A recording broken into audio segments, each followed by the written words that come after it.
Today, if you buy sugar from any shop in India, then the cost of 1 kilogram of sugar is around 46 rupees. And if you buy this sugar from any store in America, the cost of 1 kilogram of sugar is 59 cents. That is much less than $1. Now let us go back 75 years in time and talk about 1947.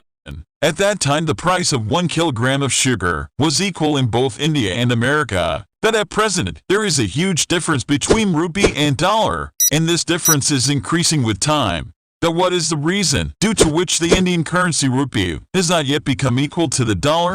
And why since 1947 the value of rupee has been falling? So let's know the exact reason behind it. At the time of 1947, India had no external debt on the country, with a gross domestic production of $30.6 billion. At that time, the rupees and the dollar were equal. But when the British left India, the Indian economy was paralyzed due to improper capital formation and planning for further development.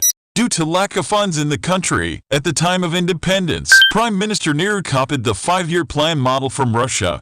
Between 1950 and 60s, the government continuously borrowed foreign money in the form of loans for development in India. And because of all these decisions, around 1955, $1 became approximately equal to 5 rupees. In 1962, the government of India was facing the difficulties of budgeting for business, employment, and for other infrastructure development.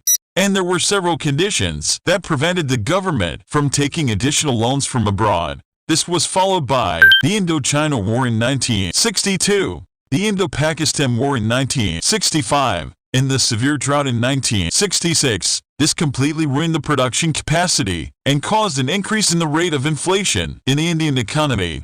In 1973, the Organization of the Arab Petroleum Exporting Countries decided to cut crude oil production, leading to a further increase in oil imports. Without any cuts, with rising prices on the Indian balance sheet, India decided to pay this import bill by borrowing foreign currency, and this decision reduced the value of Indian currency.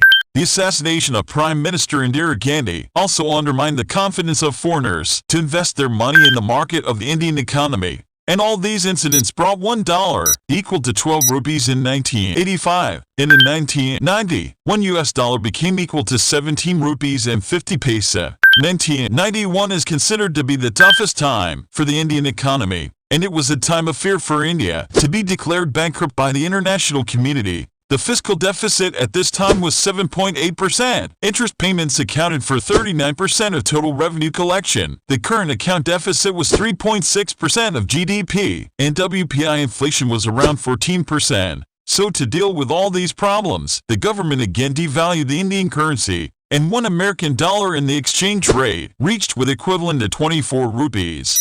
Russia-Ukraine war. It is affecting not only India, but also other countries of the world. The international financial situation is much tighter now than before, and it also influences the value of Indian rupee. Higher crude oil prices have been the reason for the devaluation of the rupee since inception. The increasing strength of the dollar abroad, and more important to India than exports, directly determine the value of the Indian rupee.